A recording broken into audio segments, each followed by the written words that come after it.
There's a place in America so hidden, so controlled, that even sunlight feels like a privilege. A place where voices fade, where time moves slow, and silence is louder than screams.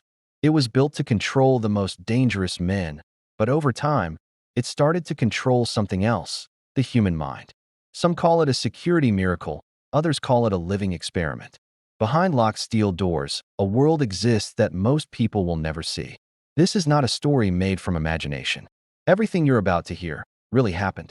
Welcome to Pelican Bay, the prison where freedom ends and the mind begins to break. If you're watching this now, make sure to subscribe, turn on notifications, smash the like button, and leave a comment. Then share this story with everyone you know. What you are about to hear is not fiction.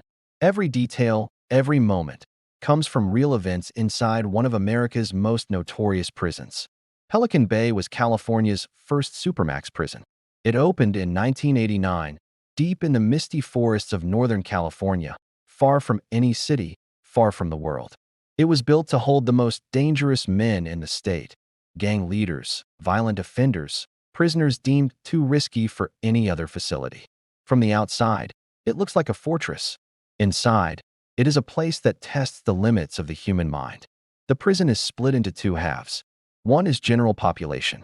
The other is the Security Housing Unit, the SHU. The SHU is a fortress within a fortress. It was designed for one purpose: total control. Every door, every hallway, every cell is built to enforce silence. Every corner is monitored. Every movement is measured. The cells are tiny, barely 8 by 10 feet. Concrete walls press in on all sides. There are no windows. Fluorescent lights blaze overhead, day and night, never dimming, never turning off. A steel sink and toilet occupy a corner. A hard concrete slab serves as a bed. Prisoners spend 22 to 24 hours a day inside these cells. Exercise is done alone. Showers are taken alone. Even moments of movement happen in isolation. The air is cold. The silence is suffocating. Over 1,000 men have spent more than 10 years in solitary at Pelican Bay. Some stayed 15 years. Some stayed 18. Days bleed into nights. Nights stretch into weeks. Months and years blur into one unending moment. The mind begins to twist. Shadows move where no one stands. Sounds echo that shouldn't exist. The walls seem alive.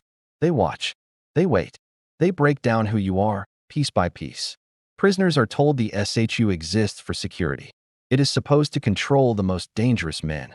But over time, it begins to control something else: the human mind. Hope becomes fragile. Memory begins to fade. Identity becomes a distant memory. Fear, despair, and the constant weight of silence become companions in the cell. This is the hole. A place where men vanish from the world, and sometimes from themselves. Where time is a cage, and the mind is the prisoner. The question lingers in the empty halls. How much can a person endure before breaking? How much control is too much? And how long can a mind survive in endless silence? The story of Pelican Bay begins here, with the creation of the SHU and the first men who entered it. But this is only the beginning. The true horror comes later, when isolation becomes more than punishment, when it becomes a world of its own, a world that reshapes the men inside. And the walls have secrets they are waiting to reveal. Inside the SHU, every day is a battle against time, silence, and the mind itself. Prisoners wake alone, in cells barely 8 by 10 feet. The walls are gray, cold, unyielding. Fluorescent lights glare down endlessly. Meals slide through a small slot in the door. Guards glance in occasionally, but the rest of the day is empty. Hours stretch into an almost unbearable eternity. Exercise is done alone. The yard is a small, enclosed concrete space with high walls and steel grates overhead. There is no grass. There is no sunlight. Just a slice of sky that feels distant and unreachable. Prisoners return to their cells, each step echoing in the corridors. The silence is oppressive. Every sound seems amplified: a distant footstep, a creaking hinge. Yet the only real companion is solitude. Many men end up in the SHU through a process called gang validation. It does not always mean they committed a violent act. A tattoo, a drawing, a book, a whisper, these can be enough. Once validated, the door closes for an indefinite period. Some men spend 10 years or more in these cells. Some spend 15 or 18. The official reasoning is security, but the reality is isolation so extreme it begins to erode identity. Psychologists have documented the effects. Depression becomes deep and unyielding. Hallucinations blur the line between reality and fear. Men forget the taste of sunlight. Time becomes a ghost. Self-harm and suicidal thoughts creep in. Some prisoners describe speaking to shadows, bargaining with walls, or hearing voices that aren't there.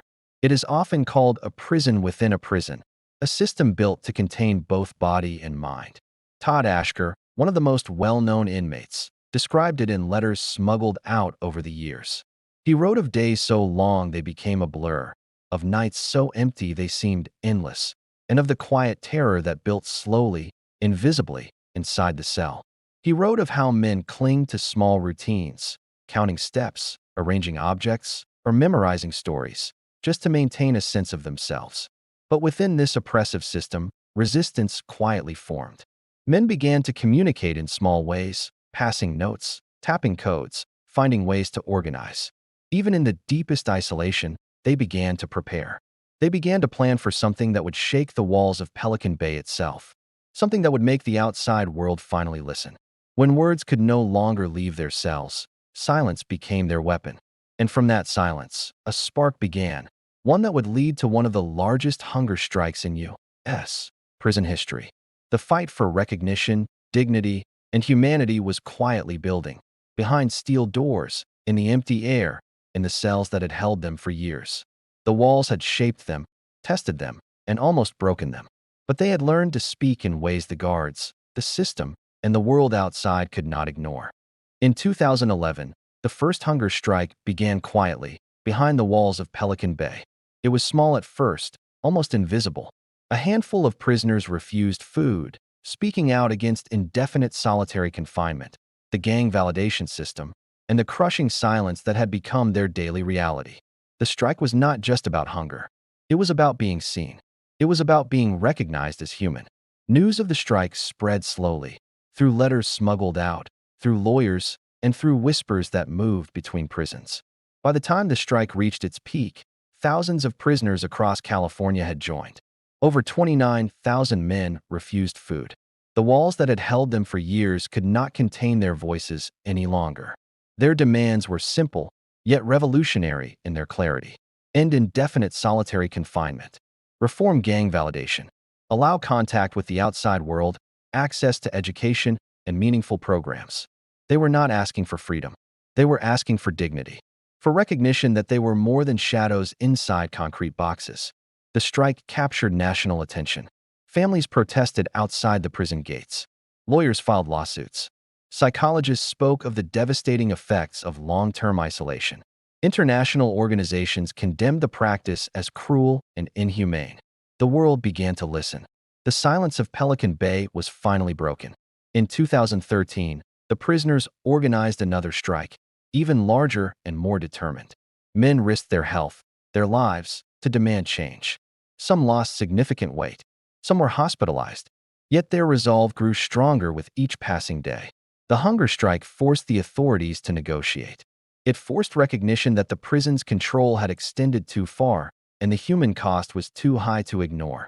Todd Ashker, the voice of many inside the SHU, continued to speak through letters.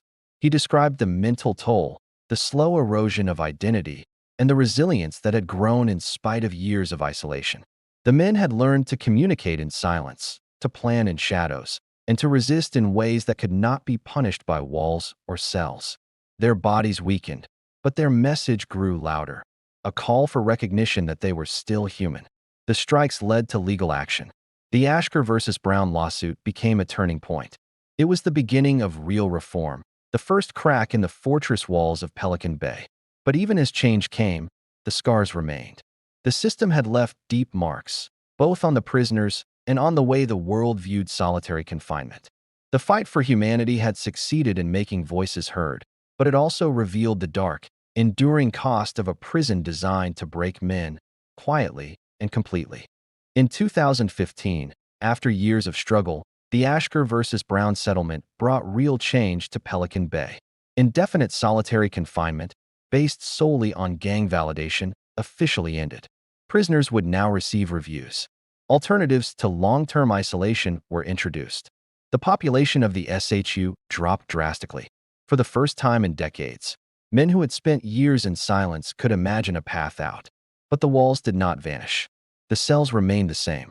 The concrete, the steel, the fluorescent lights, they still stood, cold and indifferent. New forms of restrictive housing replaced old ones. The isolation remained, though under different names. And the culture of control, built over decades, could not be erased with a single lawsuit. Former prisoners described the struggle to return to normal life. Some could not remember what daylight felt like. Some struggled to trust anyone. The years in isolation had reshaped their minds, leaving scars that could not be seen but could be felt in every thought, every memory. Trauma lingered like a shadow, reminding them that the world outside was not the same as the world behind the walls. Even former guards admitted the system had prioritized control over rehabilitation.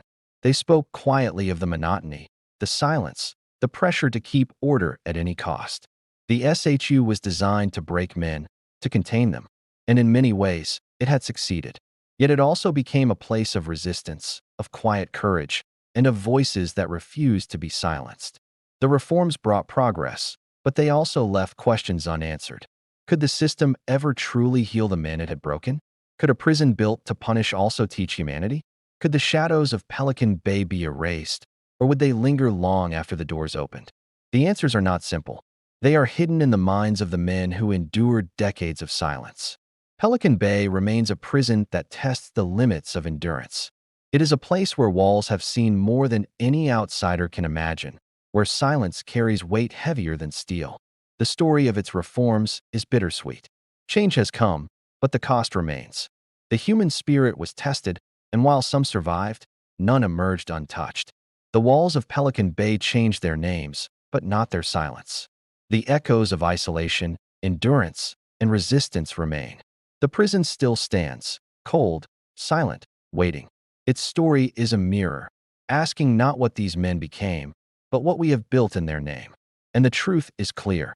The lessons of Pelican Bay are far from over, and the next chapter of its story is still unfolding. Pelican Bay still stands, cold, silent, and waiting. The mist rolls over the forests. The wind whispers through the trees. The walls hold stories that most people will never hear. Inside, the echoes of decades of isolation linger. Men have come and gone. Some survived. Some were broken. All were changed. This story is not about monsters. It is about what happens when control becomes the priority over humanity. It is about the cost of silence. It is about the weight of walls and the fragility of the human mind when left alone for years, sometimes decades. It is about resilience, courage, and the struggle to be recognized as human when the world seems determined to erase you. The reforms brought hope. The hunger strikes brought attention. The lawsuits brought change. But even now, the shadow of Pelican Bay remains. The cells, the concrete, the steel, they have not forgotten. The stories of those who lived there continue to echo. Their voices, once trapped, now demand to be heard. As you reflect on this, ask yourself, can a system built to break ever truly heal? What does it say about us that we build a place like this? And how far will we go before we recognize the cost of what we have done in the name of safety and control? The fog drifts through the trees. Silence presses down heavier than steel. And yet, even in the quiet, the story continues. The lessons remain. The echoes reach beyond the walls, waiting for those who will listen. Pelican Bay is more than a prison. It is a mirror reflecting not just the men inside, but the choices we make, the systems we create, and the humanity we risk losing. And the question remains, what will we do with the knowledge of what really happened here? If stories like this matter to you, subscribe, turn on notifications, smash the like button, and leave a comment. Share this video so more people can hear the truth about what really happens behind the walls of America's most notorious prisons.